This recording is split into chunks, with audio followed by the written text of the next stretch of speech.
একজন আল্লাহর ওলির হাতের পরশে বাদশাহ হারুন রশিদ পূর্ণ মানব হইছে। অন্ধকারে নামাজ পড়তে যায়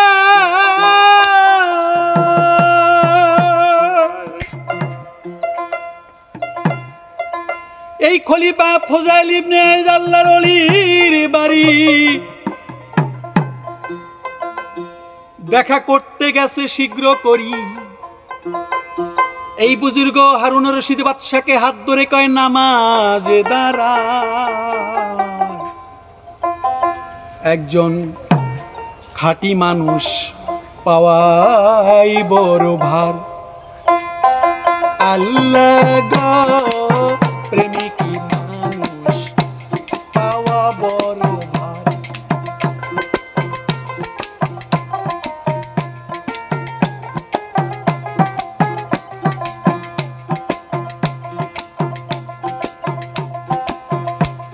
যখনই বুজুর্গ লোকটি বলল হারুন রশিদ নামাজ পড়ব, হারুন রশিদ কেঁদে দিল চোখের পানিতে বুক ভাসিয়ে যায়। আরো কিছু উপদেশ দিল,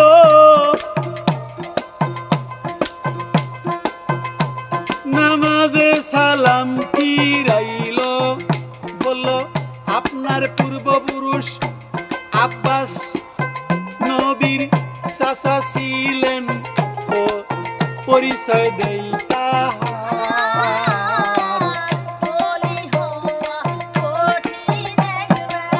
খাঁটি মানুষ পাওয়াই এক ব্যাপার। প্রেমিকি মানুষ পাওয়াই বড় ভার।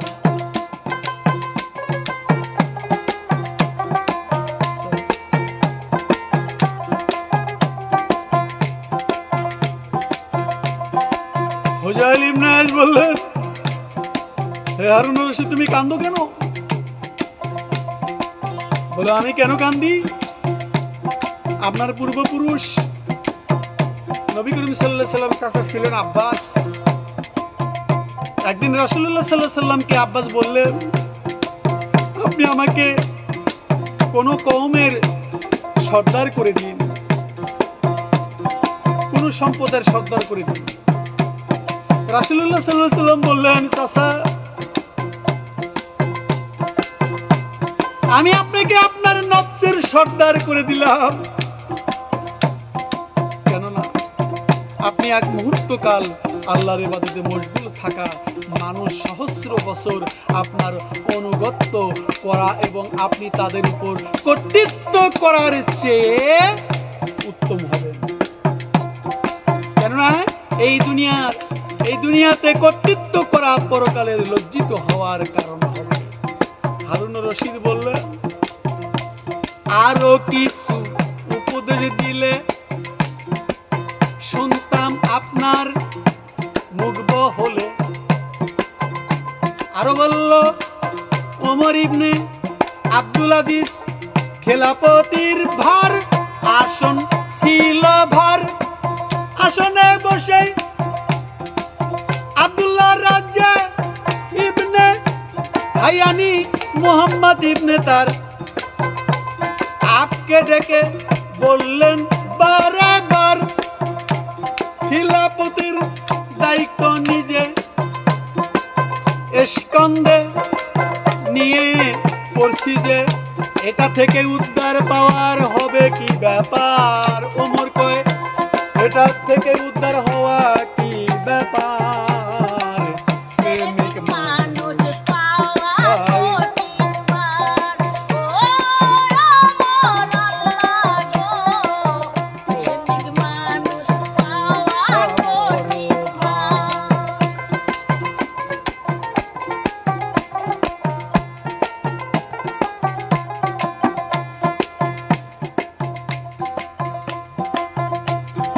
এটা থেকে উদ্ধার পাওয়ার পথ কি বলেন? যদি আপনি যদি কাল কিয়ামতের দিন আযাব থেকে অবহিত পেতে চান, তাহলে আপনার প্রজাবিন্দুর মধ্যে বিদ্যাদেরকে বাপের তুল্য যুবকদেরকে ভাইয়ের ন্যায়, শিশুদের নিজ সন্তানের ন্যায় করব তার।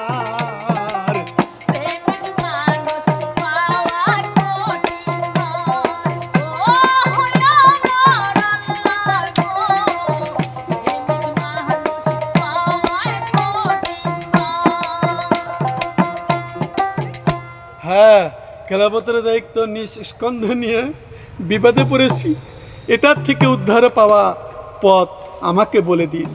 তারা বললেন, আপনি যদি ওমরের গল্প শোনাচ্ছে ফজাইল ইবনে আয়েস, আপনি যদি কাল কিয়ামতের দিন আযাব থেকে অব্যাহত পেতে চান, তাহলে আপনার প্রজাবিন্দুর মধ্যে বিদ্যাদের বাপের তুল্য, যুবকদের ভাইয়ের ন্যায়, শিশুদের নিজ সন্তানের ন্যায় এবং নারীদের নিজ মা ও বোনের ন্যায় মনে করবেন। তাদের সাথে সেই রূপই ব্যবহার করবেন যেমন ব্যবহার আপনার বাপ, ভাই, সন্তান, মাতা, বোনের সাথে করে থাকেন।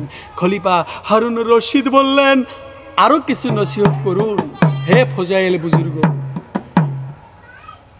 তিনি বললেন, গোটা মুসলিম রাজাকে আপনার ঘর এবং সমগ্র রাজ্যের প্রজাবিন্দুকে আপনার পরিজন মনে করবেন। আপনি আপনার পরিজন মনে করবেন গোটা রাজ্যটা। খলিফা বললেন, হারুন রশিদ বললেন, আরো কিছু বলুন। ফজাইল ইবনে আয়েস এই বুজুর্গ বললেন, মুরব্বী শ্রেণীর লোকদের প্রতি মেহেরবানি দৃষ্টি ও ভাতৃস্থানীয়দের প্রতি দয়ার দৃষ্টি ও সন্তান শ্রেণীর লোকদের প্রতি স্নেহের দৃষ্টি রাখবেন। আমি আপনার এ সুসুন্দর দর্শন জন্য আশঙ্কা করছি, এমন না হয় যে এটা জাহান্নামের আগুনে দগ্ধ হয়ে ভীতুৎস ও কদাকার হয়ে যায়। এই সমস্ত উদাহরণ দিলেন এই বুজুর্গ বাদশাহ রোম শহরের হারুন রশিদকে।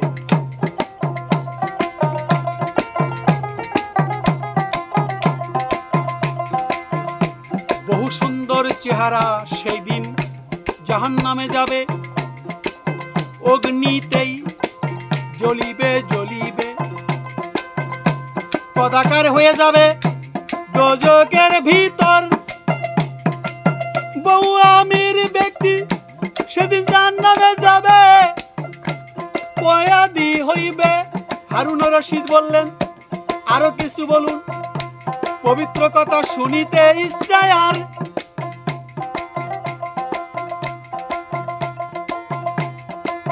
করে এমন করতে লাগলো, বলতে আমার এবার হইল। ফজাইল ইবনে আয়েস বললেন, আল্লাহকে ভয় করুন, আখিরাতে আল্লাহর সামনে জবাব দেওয়ার।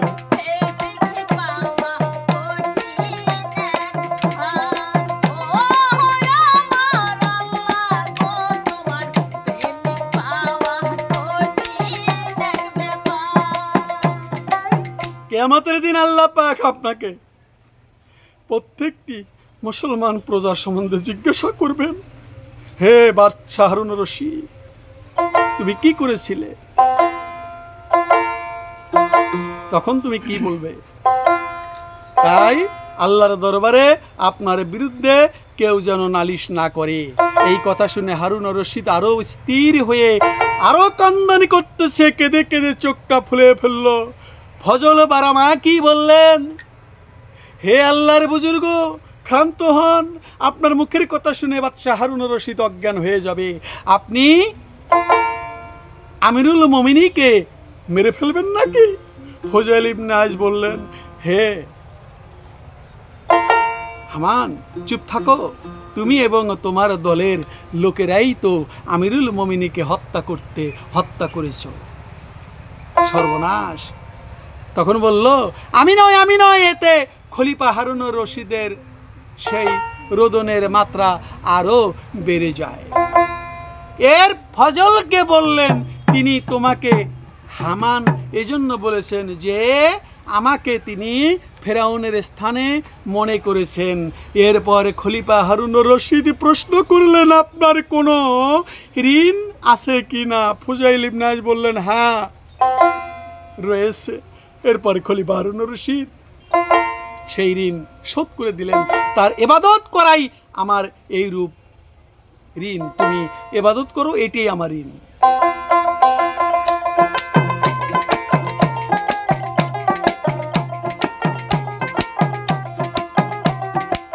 তিনি যদি আমাকে ধরপাকড় করে কি হবে আমার? তাহলে আমার জন্য খুবই আক্ষেপের বিষয়। হারুনুর রশিদ বলে, লোকের কাছে আপনার দেয় কোন ঋণ কি আছে? তাই আমি জিজ্ঞাসা করি বারে বার। ফুজাইল বললেন, আল্লাহ পাকের কাছে শুকর, তিনি আমাকে প্রচুর নিয়ামত দান করে রেখেছেন, তার বিরুদ্ধে অভিযোগ নাই আমার। এরপর হারুনুর রশিদ 1000 দিনারের একটি হাতে দিল টাকার থলি, সামনে রেখে বললেন, এই মাল হালাল আছে, তাই এটাই আমি মায়ের ওয়ারিশ সূত্র পেয়েছি। হারুনুর রশিদ তখন বললেন, জি। এই টাকা ফুজাইল ইবনে আইয়াজকে দিলেন উপহার হাদিয়া তার।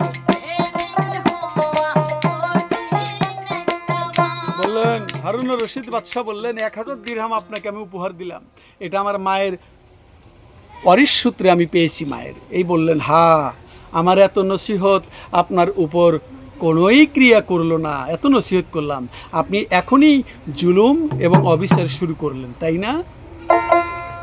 আশ্চর্যের বিষয়, আমি আপনাকে মুক্তির দিকে আহ্বান করছি, আর আপনাকে দুনিয়া থেকে নিঃসম্পর্ক করার চেষ্টা করছি, আর আপনি আমাকে ঋণের দিকে নিক্ষেপ করছেন এবং আমার উপর বোঝা চাপাচ্ছেন। আমি বলছি, আপনার কাছে যা আছে তা প্রকৃত প্রাপকযোগ্য লোকদের দান করুন, অথচ যাকে দান করা উচিত নয় আপনি তাকে দান করছেন। এই বলে তিনি হারুনুর রশিদের কাছ থেকে উঠে দরজা বন্ধ করে দিলেন।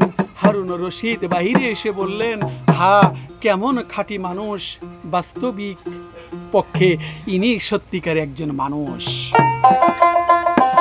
আল্লাহ